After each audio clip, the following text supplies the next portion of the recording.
Hi there and welcome back to another video of Photoshop. So today we'll be looking at matching color. Let's get started.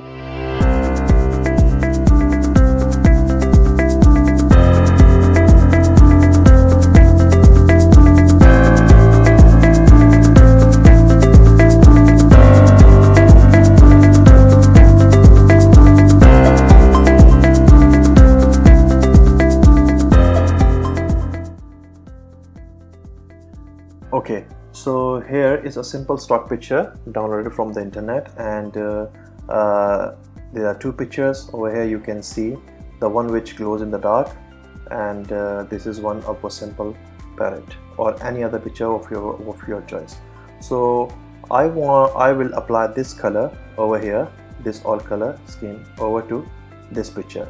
So if you go over to image adjustment and all the way down to match color, right over here you can see the match color panel. All we have to do is select the source first.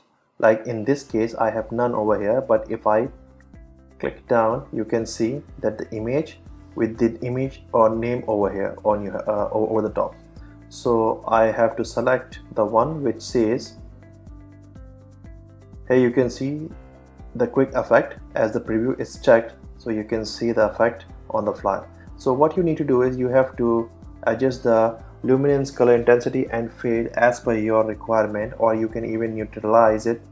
You can see a bit change whereby preserving the original colors, but let's uncheck that and make a setting out of it, like 141 or 131. These are basically my settings to any of the matching color.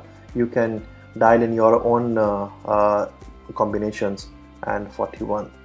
So here you can see that there is a subtle change and it looks a bit too glow. You can see the glow because the original picture have the glowing effect on it and on his feathers also.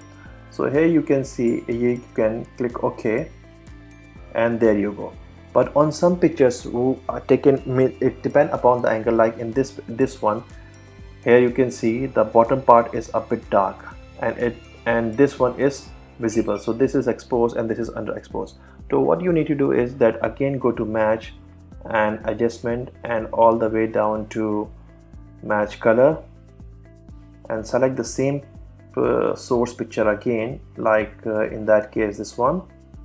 Here you can see it is a quite good and quite promising result at the end. So if I dial my own numbers like 141 and over here 131 and even 41, you can see it's quite good and looks attractive. Even you can fade down some of the settings or luminosity, but it looks good to me. Even if I click on neutralize, it looks this way well good, right? And even after neutralize, this one looks overexposed over here, but even if you click neutralize, then it is a subtle change in the color. So this was how you can match color as per your requirement, and this is one of the cool feature of Photoshop and then quite effective one. So if you like the video, just give a thumbs up and subscribe to my channel. Thank you.